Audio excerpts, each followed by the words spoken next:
একটা ছেলে আর একটা মেয়ে একত্রিত হয়, সেই জায়গায় তারা দুজন থাকে না, তিনজন থাকে, আর একজনকে থাকে শয়তান থাকে। শয়তান তাদের মধ্যে ওয়াসওয়াসা তৈরি করবে, মেয়েটার হাত ধর, তারপর আর একটু কিছু কর, তারপর আর একটা কিছু কর, এই করে তাদেরকে খারাপের দিকে শয়তানে কি করবে, টেনে নিয়ে যাবে।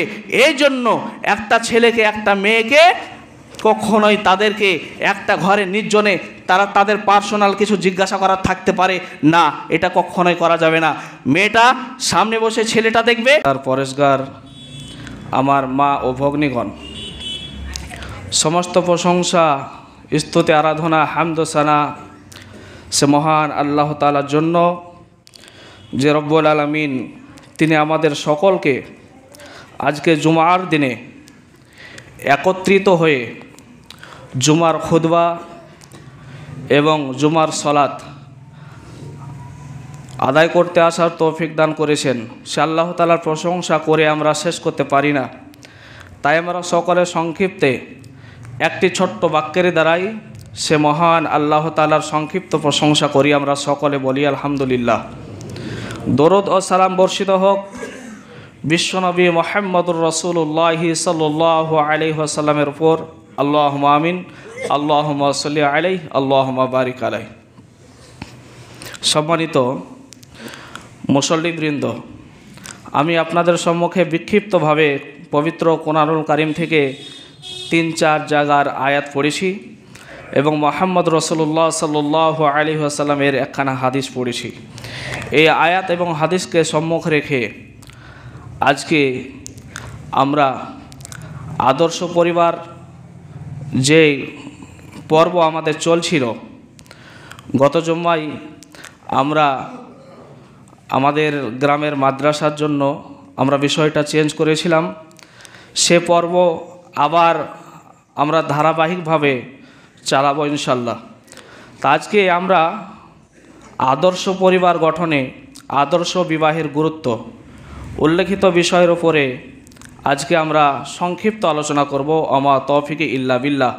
রব্বি ইশরাহ লি সদরি ওয়া ইয়াসসির লি আমরি ওয়াহলুল উকদাতাম মিন লিসানি ইয়াফকাহু কওলি রব্বি জিদনি ইলমা। সম্মানিত উপস্থিতি, আদর্শ পরিবার গঠন করতে গেলে আমরা পূর্বে আলোচনা শুনেছি, নারী পুরুষ উভয়কে আদর্শ হতে হবে এবং নারী পুরুষকে আদর্শ হওয়ার পরে একটা পরিবার যেভাবে গঠন হবে বিবাহের মাধ্যমে, এবং এই বিবাহ জীবনের একটি গুরুত্বপূর্ণ একটা অধ্যায়, একটা বিষয়। নবী করিম সাল্লাল্লাহু আলাইহি ওয়াসাল্লাম তিনি হাদিসের মধ্যে বলেছেন, যে ব্যক্তি বিবাহ করল, ভালো করে শুনবেন, নবী মুহাম্মদ সাল্লাল্লাহু আলাইহি ওয়াসাল্লাম বললেন, যে ব্যক্তি বিবাহ করল সে তার দিনকে অর্ধেক পূর্ণ করল। নিসফুদ্দিন, তার দিনকে সে অর্ধেক পূর্ণ করল, আর বাকি অর্ধেক আল্লাহকে ভয় করে কি করতে হবে, পূর্ণ করতে হবে। একজন ব্যক্তি বিবাহ করল মানে সে তার দিনকে, তার ঈমানকে সে অর্ধেক পূর্ণ করে নিল, আর বাকি অর্ধেক পূর্ণ হবে নামাজ পড়ে, সিয়াম রেখে, জাকাত দিয়ে, হজ করে, দান খায়রাত করে, এক কথায় যাবতীয় যত যা কিছু ভালো আমল আছে সমস্ত আমল করে তার অর্ধেক ঈমানকে বা অর্ধেক দিনকে পূর্ণ করতে হবে। সম্মানিত উপস্থিতি, মহান আল্লাহ তাআলা তিনি আমাদের বিশ্বনবী মুহাম্মদ রাসূলুল্লাহ সাল্লাল্লাহু আলাইহি সাল্লামকে লক্ষ্য করে বলেছেন, ওয়ালাকাদ আরসালনা মিন ক্বাবলিকা রাসূলান ওয়াজআলনা লাহুম আজওয়াজা। হে নবী, আমি আপনার পূর্বে বহু রসুল আমি প্রেরণ করেছি, আপনার পূর্বে আমি বহু রসুল, নবী এবং রসুল আমি দুনিয়ার বুকে পাঠিয়েছি। ওয়াজআলনা লাহুম আজওয়াজা, আমি শুধু নবীদেরকে পাঠাইনি, বরং সে নবীদের আমি বিয়ের ব্যবস্থা করে দিয়েছি, তাদের স্ত্রীর ব্যবস্থা করে দিয়েছি। আদম আলাইহিস সালাতু ওয়াস সালাম থেকে শুরু করে যত নবী রসুল এসেছেন প্রত্যেককে আল্লাহ তাআলা স্ত্রী দিয়েছেন এবং তারা বিবাহ করেছেন। মহান আল্লাহ তাআলা তিনি সূরা নাবার মধ্যে বলেছেন, ওয়া খালাকনাকুম আজওয়াজা, আমি তোমাদেরকে জোড়ায় জোড়ায় সৃষ্টি করেছি। অর্থাৎ আল্লাহ তাআলা আমাদের প্রত্যেককে জোড়ায় জোড়ায় সৃষ্টি করেছেন, নারী এবং পুরুষ, নর এবং নারী। সম্মানিত উপস্থিতি, মহান আল্লাহ তাআলা তিনি অন্যত্রে বলছেন, ওয়ামিন আয়াতিহি আন খালাকা লাকুম আজওয়াজান ওয়ামিন আয়াতিহি আন খালাকা লাকুম মিন আনফুসিকুম আজওয়াজান লিতাসকুনু ইলাইহা। আমি আল্লাহ তোমাদের জন্য পৃথিবীতে যত নিদর্শন রেখেছি, আমি আল্লাহ পৃথিবীর বুকে তোমাদের জন্য যত নিদর্শন রেখেছি, তার মধ্যে হলো মিন আনফুসিকুম, তোমাদের নাফসের জন্য, তোমাদের জন্য, আজওয়াজান, তোমাদের বিবি, তোমাদের স্ত্রী, এটাও আমার নিদর্শন। লিতাসকুনু ইলাইহা, আমি আল্লাহ কেন তোমাদের জন্য তোমাদের স্ত্রীদেরকে দিলাম? লিতাসকুনু ইলাইহা, যাতে করে তোমরা তাদের কাছ থেকে সুকুন, শান্তি পাও। ওয়াজআলা বাইনাকুম মাওয়াদ্দাতা ওয়া রাহমা, আমি আল্লাহ তোমাদের জন্য শুধু তোমাদের স্ত্রীকে সৃষ্টি করিনি, বরং তোমাদের স্বামী এবং স্ত্রী উভয়ের মধ্যে আমি কি করেছি? ওয়াজআলা বাইনাকুম, তোমাদের উভয়ের মধ্যে আমি কি করেছি? মাওয়াদ্দাতা ওয়া রাহমা, আমি একে অপরের ভালোবাসা, একে অপরের প্রেম, একে অপরের মহব্বত এবং রহমত আমি কি করেছি? তোমাদের মধ্যে সৃষ্টি করে দিয়েছি। বিশ্বনবী মুহাম্মদ রাসূলুল্লাহ সাল্লাল্লাহু আলাইহি ওয়াসাল্লাম তিনি বলছেন, পৃথিবীতে স্বামী এবং স্ত্রীর মধ্যে এত প্রেম, এত ভালোবাসা, এত মহব্বত, যেই সম্পর্ক আর অন্য কারো সাথে হতে পারে না। একজন স্বামী এবং একজন স্ত্রীর মধ্যে যে প্রেম থাকে, যে ভালোবাসা থাকে, যেই প্রেম অন্য কোনো সম্পর্কের মধ্যে থাকতে পারে না। সম্মানিত উপস্থিতি, তাহলে বিবাহের গুরুত্ব আল্লাহ এবং আল্লাহ রসুল সাল্লাল্লাহু আলাইহি সাল্লাম তিনি বলে দিয়েছেন।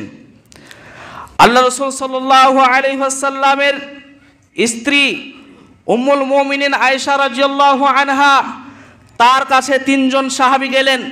যাওয়ার পরে বললেন, হে উম্মুল মুমিনিন আয়েশা রাদিয়াল্লাহু আনহা, আপনি আমাদেরকে বলে দেন যে আল্লাহ রসুল সাল্লাল্লাহু আলাইহি ওয়াসাল্লামের ইবাদত তিনি কেমন করেন, তিনি দিনে কতটা নামাজ পড়েন, রাত্রে কতটা নামাজ পড়েন, তিনি তাহাজ্জুদের নামাজ কেমন করে পড়েন, তিনি কোরআন তেলাওয়াত কত ঘন্টা করেন, আমাদেরকে আপনি বলে দেন। আয়েশা রাদিয়াল্লাহু আনহা তিনজন সাহাবীকে বলে দিলেন যে আল্লাহ রসুল সাল্লাল্লাহু আলাইহি সাল্লাম এ সময়ে সিয়াম রাখেন, এ সময়ে নামাজ পড়েন, এ সময়ে তিনি কি করেন? দান খায়রাত করেন। আল্লাহ রসুলের সমস্ত ইবাদত যখন সে তিনজন সাহাবীর সামনে পেশ করা হলো, সে তিনজন সাহাবীর মধ্যে একজন সাহাবী বললেন, আমি আর কোনোদিন বিবাহ করব না। কেন বিবাহ করব না? আমি যদি বিবাহ করি তাহলে আমার স্ত্রী হবে, আমার বিবি বাল বাচ্চা হবে, আমি আমার সংসারের পেছনে আমি কি হব? আমি ব্যস্ত হয়ে যাব। আর সংসারের পেছনে ব্যস্ত হয়ে যাওয়ার জন্য আমি এই ইবাদত আমি করতে পারবো না, বা ইবাদতে আমি সময় দিতে পারবো না। আল্লাহ রসুল সাল্লাল্লাহু আলাইহি সাল্লাম তিনি ঘর থেকে সাহাবীর কথা শুনে তিনি বেরিয়ে আসলেন। বেরিয়ে আসার পরে সে সাহাবীকে বললেন, এ সাহাবী, তুমি কেন এই কথা বলছো যে তুমি বিবাহ করবে না? আর নিকাহু সুন্নতি, তুমি শুনে রাখো যে বিবাহ হলো আমার সুন্নত। বিবাহ হলো, নবী মুহাম্মদ সাল্লাল্লাহু আলাইহি সাল্লাম বলছেন যে বিবাহ হলো আমার সুন্নত। মান রাগিবা আন সুন্নতি ফালাইসা মিন্নি, শুনে রাখো যে ব্যক্তি আমার সুন্নতকে মানবে না, যে ব্যক্তি বিবাহ করবে না, বিবাহ না করে তার সারা জীবনটাকে সে অতিবাহিত করবে, সে কি তার ব্যাপারে বলছেন যে ফালাইসা মিন্নি, সে আমার কওমের মধ্যে থাকবে না। সম্মানিত উপস্থিতি, ওসমান বিন মাজুন রাদিয়াল্লাহু আনহু তিনি আল্লাহ রসুল সাল্লাল্লাহু আলাইহি সাল্লামের কাছে তিনি ছাড় চাইলেন। কি ছাড় চাইলেন?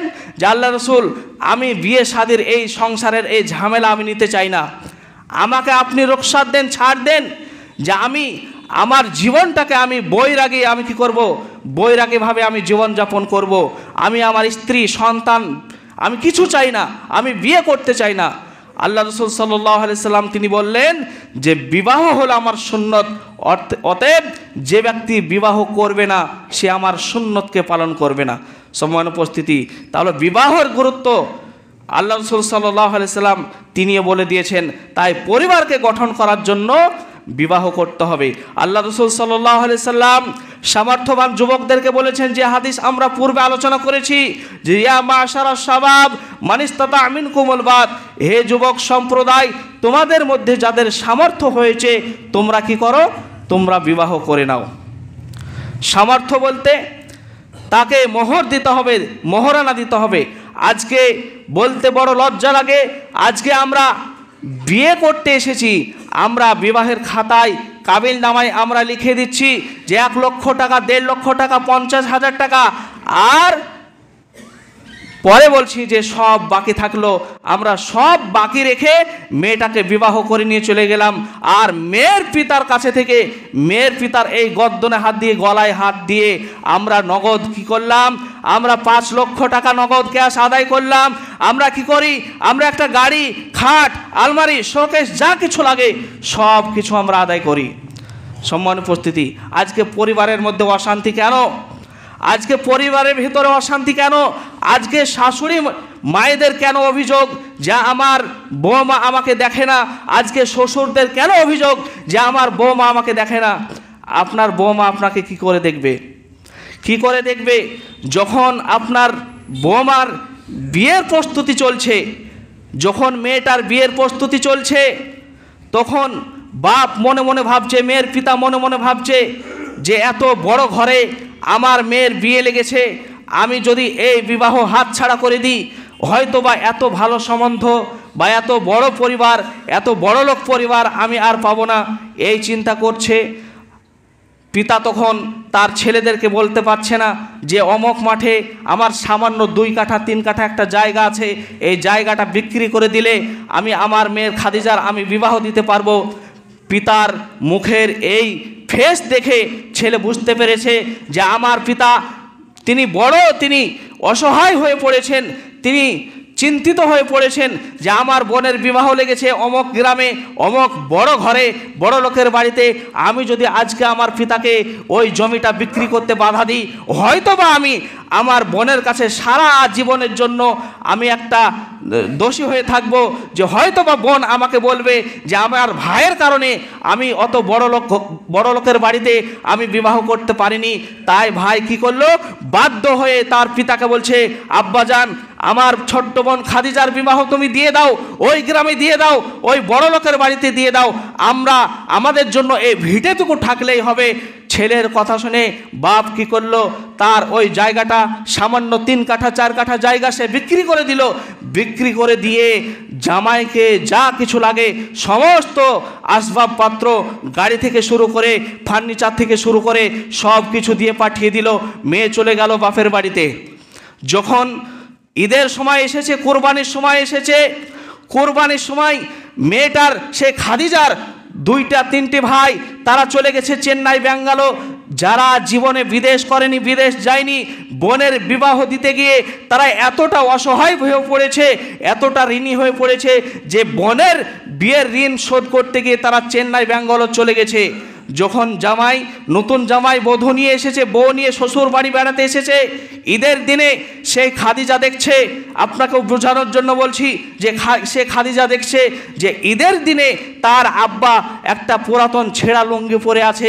খাদিজা তখন কেঁদে কেঁদে জিজ্ঞাসা করছে, আব্বা আজকে ঈদের দিনে কেন তুমি এই ছেঁড়া লুঙ্গি কেন তুমি পরে আছো বলো, তুমি কি একটা ভালো লুঙ্গি পাওনি? তখন তার আব্বা বলছে যে মারে, এ তো আমার ভালো লুঙ্গি পরে আছে। তখন কিন্তু সে মেয়েটার মন মানছে না, সে তার ছোট্ট ভাইটাকে সে একটা জায়গায় নিয়ে বাড়ির আড়ালে নিয়ে গিয়ে তার ভাইকে বলছে, ও আমার ছোট ভাই তুমি বলো যে ঈদের দিনে, এই বছর ঈদের দিনে আব্বা কি তোমাকে নতুন জামা নতুন প্যান্ট কিনে দিয়েছে বলো?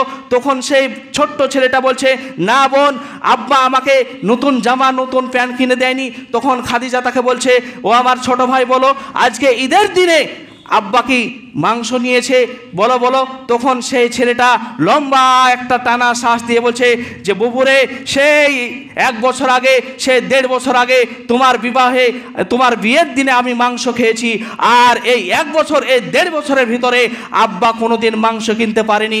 তখন সেই মেয়েটা সে কেঁদে উঠলো, কান্না করতে করতে বলছে, হাই কপাল যে আমার বিবাহ আমি এমন কুলাঙ্গারের ঘরে করেছি, এমন আমি দাজ্জালের ঘরে করেছি, যার কারণে আমি কি করেছি, আমার বাপকে ভাইদেরকে আজকে রাস্তায় নামিয়ে দিয়েছি। সেই মেয়েটা কি করলো, সে রাগ হয়ে সে চলে গেল শ্বশুর বাড়িতে জামাই নিয়ে। যখন রাত্রেবেলায় যখন স্বামী স্ত্রী তারা কথা বলবে, যখন জামাই তার বউকে কথা বলতে যাচ্ছে, তখন মেয়েটা মেজাজ দেখে বলছে, তুমি আমাকে বেশি বিরক্ত করবে না, তোমার জন্য আজকে আমার ভাই, তোমার জন্য আজকে আমার পিতা সে কি হয়েছে, তারা আজকে রাস্তার ভিখারি হয়ে গেছে, তুমি আজকে কথা বলবে না। শ্বশুর সকালবেলাতে যখন সেই মেয়েটা শ্বশুর বলছে, বৌমা আমার জন্য এক কাপ চা করে নিয়ে এসো, মেয়ে আর তার শ্বশুরের কথাই কান দিচ্ছে না। কেন? যে আমার বাপ ঈদের দিনে কি করবে, আমার বাপ ঈদের দিনে একটা ছিঁড়া লুঙ্গি পরে থাকবে, আর তুমি আজকে আর প্রতিদিন 2 দিন পর পর তুমি বেলডাঙ্গা থেকে তুমি ইসমাইল লুঙ্গি পরবে, 1000 টাকা 900 টাকা দিয়ে তুমি ইসমাইল লুঙ্গি পরবে, আর তোমার কথা আমি শুনবো। মানে তখন থেকে কিন্তু শ্বশুর শাশুড়ির বিরুদ্ধে চলে যায় বউ। এই কারণে বুঝতে পেরেছেন যে আপনার বউমা কেন আপনার কথা শোনে না। আর যখন বউ এই কথা যখন তার স্বামীর উপরে যখন সে এই অত্যাচার চালাতে থাকে, মানে অত্যাচার চালাতে থাকে যে তুমি তোমার পিতার কথা শুনবে, মানে তোমার পিতা তোমার বাপ মা আমার বাপ মাকে কাঙ্গাল বানিয়ে দিয়েছে, চলো আজকে আমার এ লাগবে কিনে দাও, চলো আজকে আমার শাড়ি লাগবে কিনে দাও। যখন মেয়েটা বউটা যখন তার স্বামীকে অর্ডার করে, তার স্বামী বাধ্য হয়ে মেয়েটা যখন তার স্বামীকে বলছে, তুমি যদি আমার কথা না শুনেছো আমি মহিলা থানায় আমি তোমার জন্য আমি কমপ্লেন করব, তোমাকে আমি জেলের ভাত খাইয়ে ছাড়বো। যখন তার স্বামীকে এই কথা বলা হচ্ছে, তখন সেই জামাইটা সে ছেলেটা দেখছে যে সত্যি তো আজকে যদি আমার জন্য সে অভিযোগ করে আমাকে জেলে যেতে হবে। আর তখন তার বউয়ের কথা শুনে সে চলছে। আর তখন মুরব্বী আপনি বলছেন যে বেটা আমার পর হয়ে গেছে, বেটা আমার পর হয়ে গেছে। কি করে পর হলো? আপনি কেন পণ নিয়েছিলেন? আপনি আপনার বিআই মশাইকে দেখতে যাওয়ার দিন কেন বলেননি যে আমার 1 টাকা লাগবে না, আপনার সুন্দরী ফুটফুটে মেয়েটা হলে আমার চলবে, 1 পয়সা লাগবে না বলেছেন? আর কি করে আপনার পরিবার আদর্শ হতে পারে? সম্মানিত উপস্থিতি, যে কথা বলছিলাম যে আজকে এই যে পণ প্রথা আমাদের সমাজে যেভাবে ভাইরাসের মতো ঢুকেছে, এটা অচিরেই বন্ধ করতে হবে। সমাজের কর্তৃপক্ষকে এটা কি করতে হবে, তাদেরকে পদক্ষেপ নিতে হবে। আমাদের সমাজে লেনদেন থাকবে এমন বিবাহ আমরা পড়াতে যাব না।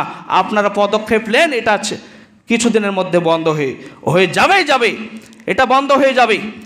তাই নবী করিম সাল্লাল্লাহু আলাইহি সাল্লাম যুবকদেরকে বলছেন, যুবক তুমি বিয়ে করার আগে কি করো, তুমি সামর্থ্যবান হও, তুমি যে মোহর দেবে সে মোহরানা তুমি তৈরি করো। একজন সাহাবী এসে আল্লাহ রসুলকে বলছেন, না, একজন মহিলা এসে আল্লাহ রসুল সাল্লাল্লাহু আলাইহি সাল্লামের সামনে আসলেন। আসার পরে বললেন, ইয়া রাসূলুল্লাহ আপনাকে আমি বিয়ে করতে চাই। দেখুন আল্লাহ রসুলের মতো মানুষকে এসে বলছেন, আল্লাহ রসুল আপনি কি আমাকে বিয়ে করবেন, আপনাকে বিয়ে করতে চাই। আল্লাহ রসুল সাল্লাল্লাহু আলাইহি সাল্লাম সে মেয়েটার মাথা থেকে পা পর্যন্ত তাকিয়ে দেখলেন এবং তিনি নিশ্চুপ থাকলেন। অনেকক্ষণ কেটে গেল, মেয়েটা বসে পড়ল। পাশে থেকে একজন সাহাবী বলছেন, ইয়া রাসূলুল্লাহ আপনি যদি বিবাহ না করেন তাহলে আমার সঙ্গে বিয়ে পড়িয়ে দেন। আল্লাহ রসুল সাল্লাল্লাহু আলাইহি সাল্লাম বলছেন যে তুমি যে বিবাহ করবে তো বিয়ে করার জন্য তো মোহর লাগে, তো তোমার কি আছে নিয়ে এসো। সাহাবী চলে গেলেন বাড়িতে যেয়ে অনেক খোঁজাখুঁজি করার পরে তিনি আল্লাহ রসুলের কাছে আসলেন। আসার পরে আল্লাহ রসুল সাল্লাল্লাহু আলাইহি সাল্লাম বললেন, কিছু কি পেলে? সে মেয়েটাকে যে তুমি বিবাহ করবে কিছু কি পেয়েছো? সে সাহাবী বলছেন, আল্লাহ রসুল কিছু নাই আমার বাড়িতে। আল্লাহ রসুল বললেন, আবার যাও বাড়িতে গিয়ে যদি একটা লোহার আংটিও পাও সে আংটিটা তুমি নিয়ে এসো, মেয়েটাকে মোহর দিতে হবে। সে সাহাবী আবার চলে গেলেন বাড়িতে যাই অনেক খোঁজাখুঁজি করার পরে আবার তিনি এসে আল্লাহ রসুলকে বলছেন, আল্লাহ রসুল আমার বাড়িতে লোহার আংটিও নাই। এত গরিব সাহাবী যে তার বাড়িতে একটা লোহার আংটিও নাই। আল্লাহ রসুল সাল্লাল্লাহু আলাইহি সাল্লাম বলছেন যে ভালো করে দেখে এসো। তখন সে সাহাবী বলছেন যে আমার বাড়িতে একটাই কাপড় আছে যেটা আমি পরে আছি, এইটা আমি তাকে মোহর দেব। আল্লাহ রসুল সাল্লাল্লাহু আলাইহি সাল্লাম তাকে বলছেন, পাগল, এই কাপড়টা যদি তুমি তাকে দাও তাহলে তুমি উলঙ্গ হয়ে যাবে, আর এই কাপড়টা যদি তুমি পরে থাকো তাহলে তো সে তার নিজের শরীরকে সে ঢাকতে পারবে না। একটা কাপড়ের না তোমার হবে না ও তোমার স্ত্রীর হবে। তো আল্লাহ রসুল সাল্লাল্লাহু আলাইহি সাল্লাম তিনি তাকে বলছেন যে তুমি কি কোরআনের কোনো সূরা জানো? তখন সে সাহাবী বলছেন যে হ্যাঁ আমি আল্লাহ রসুল এই সূরাগুলো জানি, আমি সূরা ফালাক জানি, সূরা নাস জানি, সূরা ইখলাস জানি, সূরা মাউন জানি, সূরা কুরাইশ জানি, এগুলো আমি জানি। তো ঠিক আছে, তুমি এগুলো জানো, তুমি এই সূরাগুলো তুমি তোমার স্ত্রীকে শিখিয়ে দাও। এটাই তোমার জন্য মোহর হয়ে যাবে। তাহলে আল্লাহ রাসূল সাল্লাল্লাহু আলাইহি সাল্লাম সেই সাহাবীকে বলছেন যে যতক্ষণ না পর্যন্ত কিছু না পাবে, তোমার স্ত্রীকে যতক্ষণ না পর্যন্ত তুমি মোহর মেটাবে ততক্ষণ পর্যন্ত তোমার সঙ্গে বিবাহ দেওয়া যাবে না।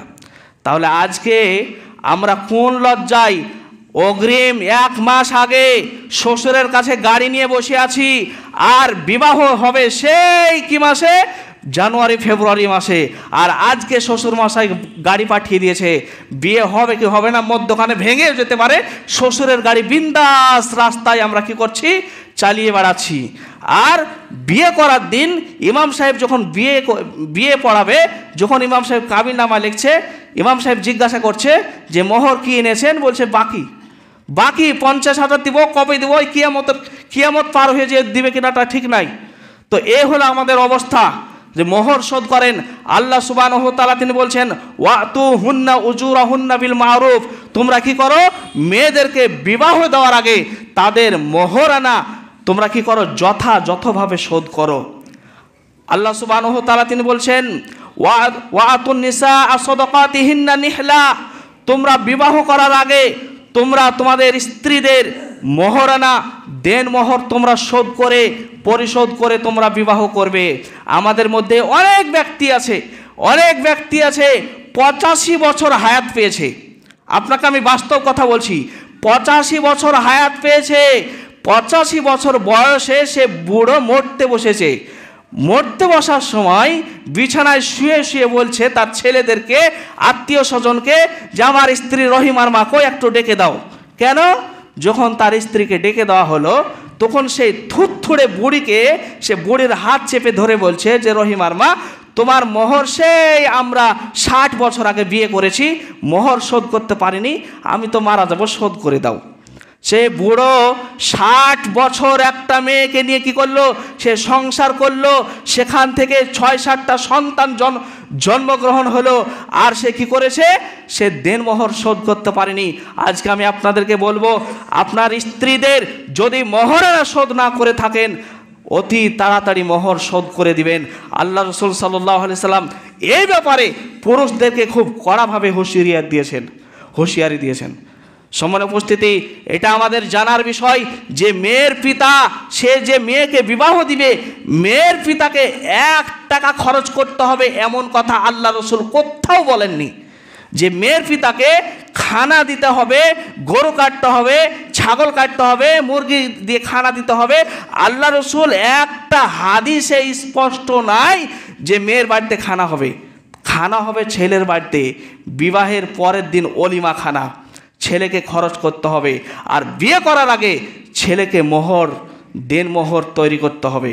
আমি আমার স্ত্রীকে বিবাহ করব, আমি 5 আনা সোনা দিব, আমি 6 আনা সোনা দিব, যদি তাও না পারেন একটা লোহার আংটি হলেও দেন, কিন্তু আপনি মোহরানা পরিশোধ করে আপনি বিবাহ করুন। সে কথায় আল্লাহ রাসূল বলছেন, সামর্থ্যবান যুবক, তোমাদের যদি বিয়ের বয়স হয়ে যায় তোমরা কি করো, বিবাহ করো। এবার আমরা যে বিবাহ করতে যাব, বিবাহ করার জন্য আল্লাহ রাসূল সাল্লাল্লাহু আলাইহি সাল্লাম বলেছেন, তুমি যে মেয়েকে বিবাহ করবে সেই মেয়েকে তুমি ভালো করে দেখে যাচাই বাছাই করে বিয়ে করবে। একজন সাহাবী এসে বলছেন, আল্লাহ রাসূল আমি বিয়ে করব, আনসারি মহিলাকে বিবাহ করব। আল্লাহ রাসূল সাল্লাল্লাহু আলাইহি সাল্লাম সে সাহাবীকে বলছেন, এই সাহাবী, তুমি যে আনসারি মহিলাকে বিবাহ করবে, আর নাজারতা ইলাইহা, তুমি কি সে মেয়েটাকে দেখেছো? সাহাবী বলছেন, না আমি দেখিনি। আল্লাহ রাসূল সাল্লাল্লাহু আলাইহি সাল্লাম বলছেন, ইরজি, তুমি ফিরে যাও, তুমি সেই মেয়েটাকে ভালো করে দেখে দাও, কেননা আনসারি মহিলাদের চোখে ত্রুটি থাকে, দোষ থাকে। আল্লাহ রাসূল সেই মেয়েটাকে দেখতে বললেন যে বিয়ের আগে তুমি তোমার মেয়েকে, তোমার স্ত্রীকে, হবু স্ত্রীকে তুমি দেখে এসো। আজকে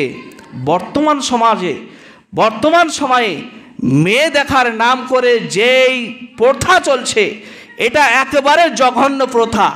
ছেলে বিবাহ করবে, আল্লাহ রাসূল ছেলেকে একাই দেখতে বলেছেন, এমনকি শুনে রাখুন ছেলের পিতা পর্যন্ত দেখতে পাবে না। কেন? যে সেই মেয়েটা ছেলেও বিবাহ করতে পারে, আর সেই মেয়েটাকে ছেলের পিতাও বিবাহ করতে পারে, কারণ এখনও সে মাহারাম হয়নি, গায়ের মাহারাম অবস্থায় আছে। ছেলের পিতার যদি ভালো লাগে ছেলের পিতাও বিবাহ করতে পারে, এটা লজ্জার কিছু নয়। তো আল্লাহ রাসূল সাল্লাল্লাহু আলাইহি সাল্লাম বলেছেন যে বিবাহ করবে সে দেখবে। আর আজকে আমরা বন্ধু 4-5 জন বন্ধু নিতে হবে। 2-3টা দোলা ভাই আছে, দোলা ভাইদেরকে না বললে রাগ করবে, চলো দোলা ভাই সাথে নিয়ে যাচ্ছে, বন্ধুদেরকে নিয়ে যাচ্ছে, চাচা মামা যা আছে যত আত্মীয় স্বজন যত গোষ্ঠী আছে সব গোষ্ঠীকে নিয়ে যে মেয়েটাকে সামনে চেয়ারে বসিয়ে সবাই দেখছে। এই যে আপনি আপনার স্ত্রীকে, হবু স্ত্রীকে এইভাবে দেখছেন, এরকম করে আপনার পরিবার কখনো আদর্শ হতে পারে না। আল্লাহ রাসূল সাল্লাল্লাহু আলাইহি সাল্লাম বিবাহের পূর্বে মেয়েকে দেখতে বলেছেন। তার মানে এই নয় যে তুমি তোমার 7 গোষ্ঠী 14 গোষ্ঠী নিয়ে গিয়ে, তোমার পিতা নিয়ে গিয়ে, তুমি তোমার বোনাইদেরকে নিয়ে গিয়ে, তুমি তোমার খালু চাচা নিয়ে গিয়ে তুমি মেয়েটাকে দেখবে না। আল্লাহ রাসূল সাল্লাল্লাহু আলাইহি সাল্লাম মেয়েটাকে একাই দেখতে বলেছেন। মেয়ে দেখার ক্ষেত্রে আল্লাহ রাসূল সাল্লাল্লাহু আলাইহি সাল্লাম বলেছেন ফাজফার বিজাতিদ দ্বীন, তুমি যে মেয়েটাকে দেখবে মেয়ের ধন সম্পদ না দেখে, মেয়ের বংশগৌরব না দেখে, ফাজফার বিজাতিদ দ্বীন, তার দিনদারি আছে কিনা তুমি সেটা কি করো, প্রাধান্য দাও। এখানে একটা প্রশ্ন থাকে যে আমরা যে মেয়ে দেখব, মেয়ে দেখার জন্য মেয়ের কি দেখব, কি দেখতে হবে? এখানে ওলামায়ে কেরামের যেটা মত আছে যে তারা বলেছেন যে হাদিস থেকে কোনো স্পষ্ট পাওয়া যায় না যে মেয়েদের কোন কোন অঙ্গ দেখা যাবে, তবে মেয়ের মাথা, মেয়ের গলা, অর্থাৎ মেয়ের বাহ্যিক দিক যেগুলো, মানে যেটা দেখে নিঃসন্দেহে জানা যায় যে মেয়েটা সত্যি সুন্দরী, সেগুলো দেখার মতো দেখতে হবে। তবে হ্যাঁ, আমরা যেটা করি যে মেয়েকে দেখতে আসার জন্য আমরা সেই ছেলেটাকে আর মেয়েটাকে আমরা কি করি যে তারা পার্সোনাল একটা পাশের ঘরে গিয়ে তারা কিছু গল্প করে আসুক, তারা একজন আরেকজনের মধ্যে তারা কথাবার্তা বলে আসুক। এখানে শুনে রাখবেন আল্লাহ রাসূল সাল্লাল্লাহু আলাইহি সাল্লাম বলেছেন যে জায়গায় যে নির্জন জায়গায় একটা ছেলে আর একটা মেয়ে একত্রিত হয় সেই জায়গায় তারা 2 জন থাকে না, 3 জন থাকে, আর একজনকে থাকে শয়তান থাকে।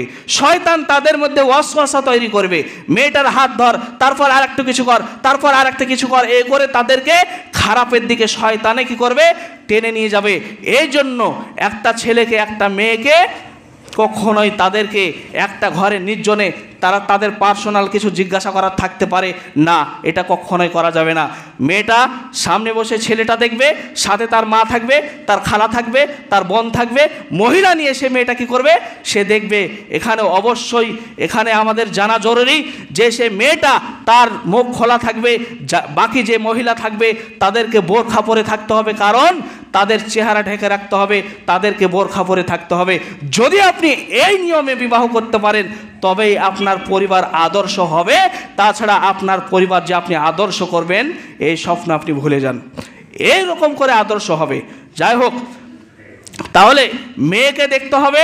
আল্লাহ রাসূল সাল্লাল্লাহু আলাইহি সাল্লাম মেয়েকে ভালো করে দেখে নিতে বলেছেন, যাতে করে আমাদের মধ্যে সন্দেহ না থাকে যে বিয়ের দিন হয়ে গেছে, বিয়ের রাত্রে, আগামীকালকে বিয়ে হবে, বিয়ের রাত্রে ছেলেটা শুয়ে শুয়ে ভাবছে যে আমি আমার স্ত্রীকে দেখিনি, সে না জানি দেখতে কেমন, তার সে দেখতে কেমন হবে, সে সুন্দরী কিনা, এই জন্য তার ভেতরে যাতে সন্দেহ না তৈরি হয়, এই জন্য আল্লাহ রাসূল সাল্লাল্লাহু আলাইহি সাল্লাম বলেছেন সে মেয়েকে তোমরা ভালো করে দেখে নাও। সেই সাহাবীকে বললেন, আনসারী মহিলাকে বাবু তুমি বিয়ে করছো, ভালো কথা, কিন্তু তুমি দেখে এসো যে তার চোখ, আনসারী মহিলাদের একটা দোষ আছে যে তাদের চোখে কিছু ত্রুটি থাকে, হয়তো তাদের চোখ টেরা হয়, হাদিসে কোনো উল্লেখ নাই। আল্লাহ রাসূল এই কথাই বলেছেন যে আনসারী মহিলাদের চোখে একটু দোষ থাকে, সেটা যেন না থাকে, এই জন্য তুমি ভালো করে দেখে নাও। তাহলে বিয়ে করার আগে অবশ্যই বউ দেখতে হবে, এবং ইসলামী শরিয়া অনুযায়ী যেভাবে দেখার হুকুম আছে আমাদেরকে সেইভাবে দেখতে হবে। কখনোই তাদেরকে পার্সোনাল একটা জায়গায় নির্জনে ঘরে তারা গল্প করে আসুক। আজকে আমরা কি করছি, 1 মাস আগে আমরা বায়না করছি, আশীর্বাদ করছি। আরে মুসলমানদের কিসের আশীর্বাদ বলেন, মুসলমানদের কিসের আশীর্বাদ? অনেকে বলছে মৌলভী সাহেব অমুক তারিখের এই মাসের এই রবিবারে আমার মেয়ের আশীর্বাদ হবে। আরে আশীর্বাদ শব্দ তো এটা হিন্দুদের, অমুসলিমদের শব্দ।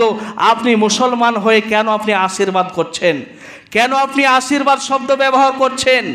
একটা দিন হতে পারে যে দিনে বিবাহের কি হলো, বিবাহের জন্য চুক্তি হয়ে গেল যে এত টাকা মোহর বা এই দিনে বিবাহ হবে, এতটা বরযাত্রী আসবে। বরযাত্রীর কথা তো কোনো হাদিসেই নাই।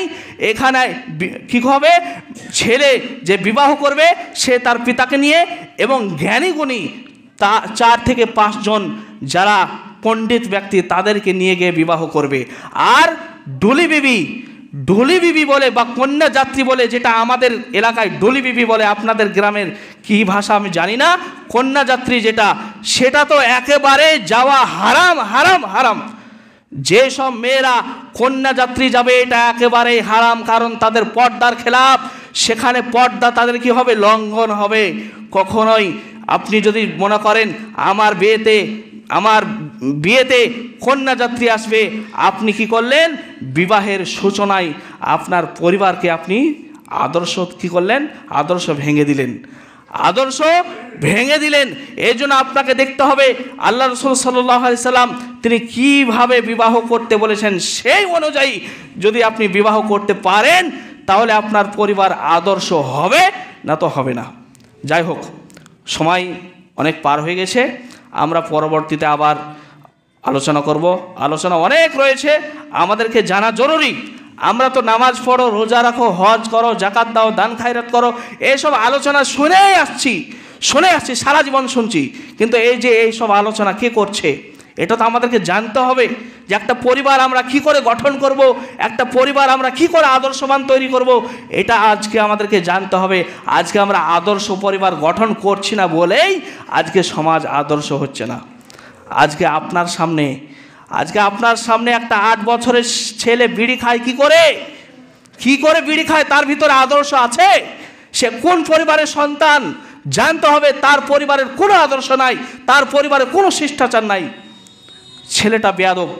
যাই হোক, বলার অনেক কথা আছে, এখান থেকে আমি আমাদের সংক্ষিপ্ত আলোচনা শেষ করছি। আল্লাহ তাআলা যেন আমাদেরকে যথাযথভাবে মেনে চলার তৌফিক দান করেন। আল্লাহুম্মা আমিন। আল্লাহুম্মা সাল্লি আলা মুহাম্মাদ ওয়া আলা আলি মুহাম্মাদ কামা সাল্লাইতা আলা ইব্রাহিম ওয়া আলা আলি ইব্রাহিম ইন্নাকা হামিদুম মাজিদ। আল্লাহুম্মা বারিক আলা মুহাম্মাদ ওয়া আলা আলি মুহাম্মাদ কামা বারাকতা আলা ইব্রাহিম ওয়া আলা আলি ইব্রাহিম ইন্নাকা হামিদুম মাজিদ। সুবহানা রাব্বিকা রাব্বিল ইজ্জাতি আম্মা ইয়াসিফুন ওয়া সালামুন আলাল মুরসালিন। আলহামদুলিল্লাহি রাব্বিল আলামিন।